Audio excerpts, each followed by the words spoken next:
you guys, you want to know a story? So, there's a story, and then there's a meaning behind the story that I'm sharing this.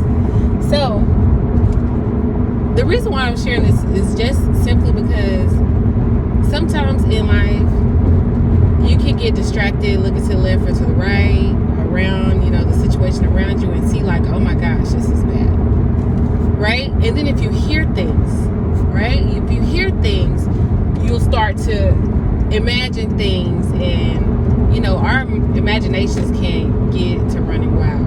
For example, if you were supposed to meet up with somebody and they don't tell you that they're running late, no call, no show, whatever, you think like, oh my gosh, did something bad happen to them? I mean, that's me. That's my first thought, unless you're just used to people not showing up for you, whatever. But typically, I'm like, oh my gosh, is everything all right? Are they okay? And then whenever they finally reply, you be like, oh my, you could have told me that. You know what I'm saying? Instead of having me up here worried, but nobody is making you worry. So basically, the things that you think is a battle sometimes. It's making you fight eternally. And so in the Bible, whenever war was going on, they would send word and messengers to let the people know, like, hey, we coming to crush you. And these are words.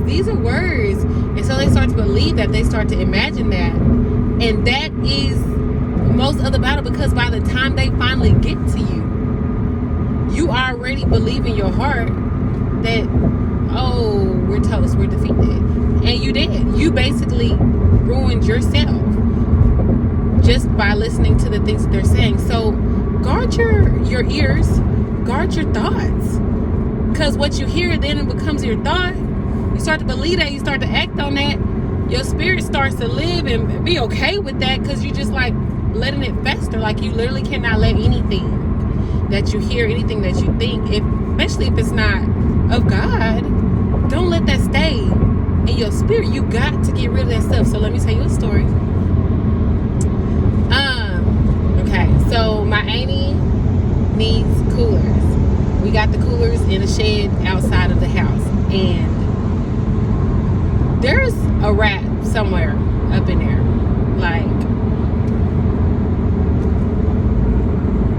And I had to go out to the shed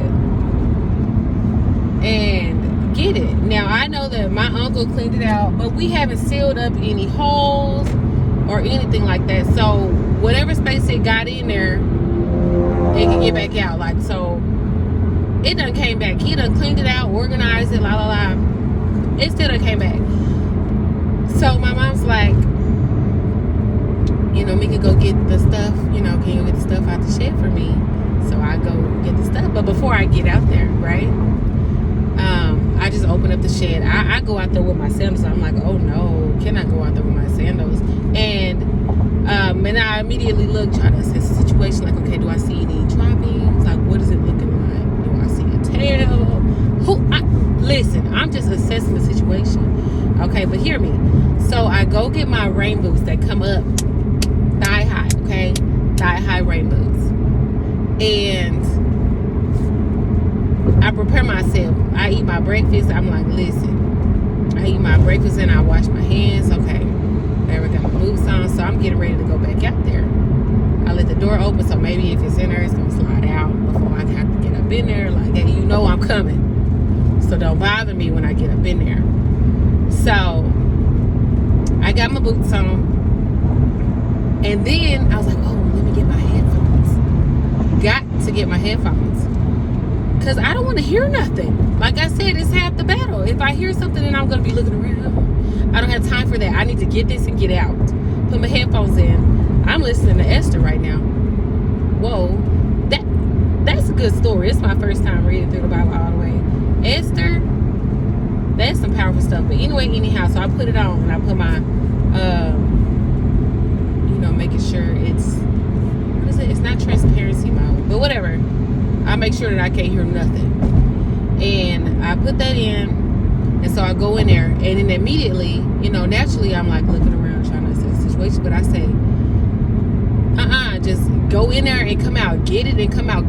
Go to the cooler. It's like right there. It's not even deep at the back, praise God. It's like right here, and get out.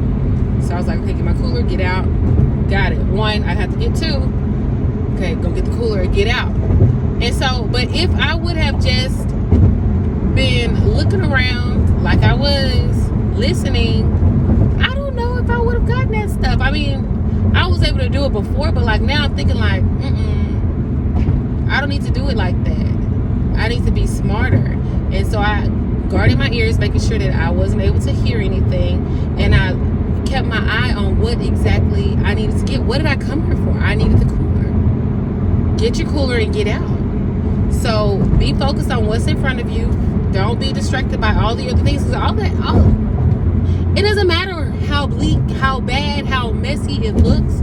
You still are there to do something. So get it done and just pray.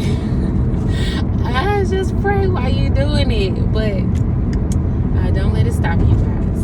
Don't let it stop you. That's it. That's all. Hopefully you understand what I'm trying to say. Yeah, it's a little much. And just so you know, we cleaned everything off. It was no rag droppings on the cooler or nothing. But like, it's still around there. Like, so it's something. It's something. And we need to get rid of that. But yeah. And I probably could have not told you some of that. But like, real talk,